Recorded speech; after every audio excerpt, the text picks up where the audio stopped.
গরমে প্রাণ ঠান্ডা করতে মন প্রাণ জুড়াতে আজকেই বানিয়ে ফেলুন কাঁচা আমের ললি আইসক্রিম।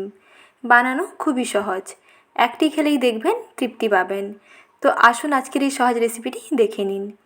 নমস্কার বন্ধুরা, আমি সাথী। আমার কিচেনের আবারও এক নতুন রেসিপিতে আপনাদের সবাইকে স্বাগত জানাই। খুব কম সময়ে ঝটপট তৈরি করে ফেলতে পারেন এই রকম কাঁচা আমের লোভনীয় টক মিষ্টি ললি আইসক্রিম। কেমনভাবে বানাচ্ছি আসুন রেসিপিটি দেখে নিন। আর রেসিপিটি ভালো লেগে থাকলে ভিডিওটিতে প্লিজ একটি লাইক করবেন। আর বাড়িতে বানালে কমেন্ট সেকশানে জানাতে ভুলবেন না খেতে কেমন লাগলো।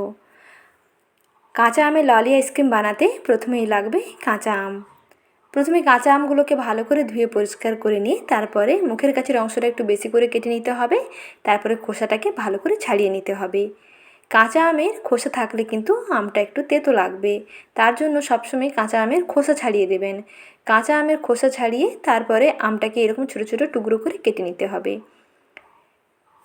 আর মুখের কাছের অংশটা একটু এরকম বেশি করে কেটে দেবেন, যাতে মুখের কাছে যে আঠাটা থাকে তা যেন বেরিয়ে যায়। এখন আমগুলোর ছালটাকে ভালো করে ছাড়িয়ে নিয়ে তারপরে আমগুলোকে এইরকম ছোটো ছোটো টুকরো করে কেটে নিচ্ছি। আমের আঁটি থাকলে আঁটিটা অবশ্যই বাদ দিয়ে দেবেন। আঁটি বাদে বাদবাকি যে অংশটা থাকে শাঁসটা এইরকম টুকরো করে কেটে নিতে হবে। আর এখানে আমটা একেবারে নরম, আমের মধ্যে এখনও আঁটি হয়নি, তার জন্য শুধু বীজটুকু ফেলে দিয়ে বাদবাকি যে আমের শাঁসটা আছে পুরোটা এরকম ছোটো ছোটো টুকরো করে কেটে নিচ্ছি। আমের এই টুকরোগুলোকে তারপরে একটু নর্মাল জল দিয়ে ধুয়ে পরিষ্কার করে নেবেন। তারপরে আমগুলোকে একটু সেদ্ধ করে নিচ্ছি। এর মধ্যে 1 চিমটি লবণ দিয়ে দিচ্ছি। 1 চিমটি লবণ দিয়ে প্রায় 2 মিনিট মতন সময় নিয়ে একটু সেদ্ধ করে নিতে হবে। এতে আমটা দেখবেন খুব সুন্দর নরম হয়ে যাবে এবং আমের মধ্যে যে টক ভাবটা কিন্তু অনেকটাই চলে যাবে। তার জন্য একটু বেশি জল দিয়ে সেদ্ধ করবেন, যাতে এই জলটা ফেলে দেওয়া যায়। এর থেকে যে অতিরিক্ত জলটা বেরিয়েছে তা ফেলে দিয়ে একটা মিক্সার গ্রাইন্ডারে নিয়ে নিয়েছি। আর এর মধ্যে মিশিয়ে নিচ্ছি চিনি। চিনির পরিমাণ একটু বেশি থাকবে, যেহেতু এটা আইসক্রিম বানানো হবে তাই টক মিষ্টি ব্যালেন্সটা ঠিকঠাক থাকার জন্য চিনিটা একটু বেশি দিতে হবে, কারণ বরফ হয়ে যাওয়ার পরে এর মিষ্টি কিন্তু একটু কমে যাবে, তাই চিনিটা একটু বেশি দেবেন। আর অল্প করে একটু জল দিয়ে দিলাম। এখন ভালো করে একেবারে স্মুথ একটা পেস্ট তৈরি করে নিচ্ছি।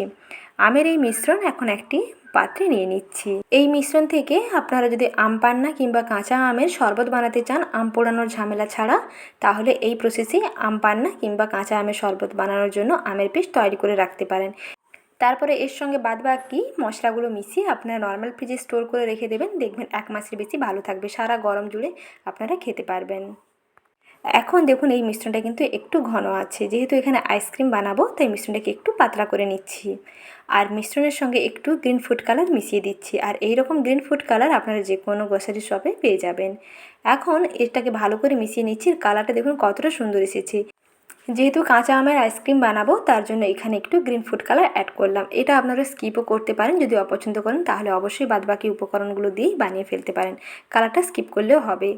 এখন এই মিশ্রণটা রেডি করে নিয়েছি। এখন এইরকম লাগবে একটি আইসক্রিমের মোল্ড। আর আইসক্রিমের মোল্ড না থাকলে আপনারা কফি কাপের মধ্যেও ভরে নিতে পারেন। আর 8 থেকে 9 ঘন্টার জন্য ডিপ ফ্রিজে রেখে দেবেন, দেখবেন খুব সুন্দরভাবে আইসক্রিম রেডি হয়ে যাবে। আর আজকের এই আইসক্রিমটা বানাচ্ছি একেবারে টক মিষ্টি একটা আইসক্রিম। আর যদি মনে হয় একটু চটপটা কাঁচা আমের আইসক্রিম বানাতে চান, তাহলে এই মিশ্রণের সঙ্গে অল্প একটু ভাজা জিরের গুঁড়ো আর দিতে হবে বিট লবণ, অল্প একটু শুকনো লঙ্কার গুঁড়ো আর পুদিনা পাতা, সব কিছুকে ভালো করে একসঙ্গে একটু পেস্ট করে নেবেন। তাহলেই দেখবেন একেবারে চটপটা কাঁচা আমের আইসক্রিম রেডি হয়ে যাবে। এই মিশ্রণটা রেডি করে নিয়ে আপনারা এইরকম মোল্ডে ভরে নিয়ে প্রায় সারা রাতের জন্য ডিপ ফ্রিজে রেখে দেবেন, নাহলে 8 থেকে 9 ঘন্টার জন্য ডিপ ফ্রিজে রেখে দিলেই দেখবেন খুব সুন্দরভাবে আইসক্রিম সেট হয়ে যাবে। তাই একই মিশ্রণ দিয়ে আপনারা 2 ধরনের আইসক্রিম বানাতে পারেন। একেবারে টক মিষ্টি কাঁচা আমের আইসক্রিম হতে পারে, আবার যদি চটপটা আইসক্রিম চান, যে টক মিষ্টি মুখরোচক চটপটা কাঁচা আমের আইসক্রিম, তাহলেও বানাতে পারেন। এই একই প্রসেসে আপনারা বানিয়ে ফেলতে পারবেন। এখন এই আইসক্রিমের মোল্ডটা আমি সারা রাতের জন্য ডিপ ফ্রিজে রেখে দিয়েছিলাম, ডিপ ফ্রিজ থেকে বের করে নিয়েছি। আর আইসক্রিম মোল্ড সরাসরি আইসক্রিমটা টেনে বার করতে যাবে না, তাহলে কিন্তু আইসক্রিম ভেঙে যেতে পারে। তার জন্য এইরকম একটি বড় বাটির মধ্যে জল নিয়ে নেবেন। আর আইসক্রিমের মোল্ডটাকে প্রায় অর্ধেকটা পর্যন্ত ডুবিয়ে রাখবেন 3 থেকে 4 সেকেন্ড, বেশিক্ষণ নয়, প্রায় 3 থেকে 4 সেকেন্ডের পরেই দেখবেন আইসক্রিম মোল্ড থেকে এরকম টান দিলেই খুব সহজে আইসক্রিমগুলো বেরিয়ে আসবে। এইভাবেই খুব সহজে আপনারাও বাড়িতে তৈরি করে ফেলতে পারেন কাঁচা আমের ললি আইসক্রিম। একেবারে টক মিষ্টি মুখরোচক হয়, একটি খেলেই দেখবেন মন প্রাণ একেবারে জুড়ে যাবে। তাহলে আর দেরি না করে এখন ঝটপট তৈরি করে ফেলুন এইরকম কাঁচা আমের ললি আইসক্রিম। গরমে প্রাণ ঠান্ডা করতে এবং তৃপ্তি পেতে আজ এই রেসিপিটি দেখে ট্রাই করে ফেলুন। আর এই সহজ রেসিপিটি ভালো লেগে থাকলে ভিডিওটিতে প্লিজ লাইক করবেন, সঙ্গে চ্যানেলটিকে সাবস্ক্রাইব করার অনুরোধ থাকলো।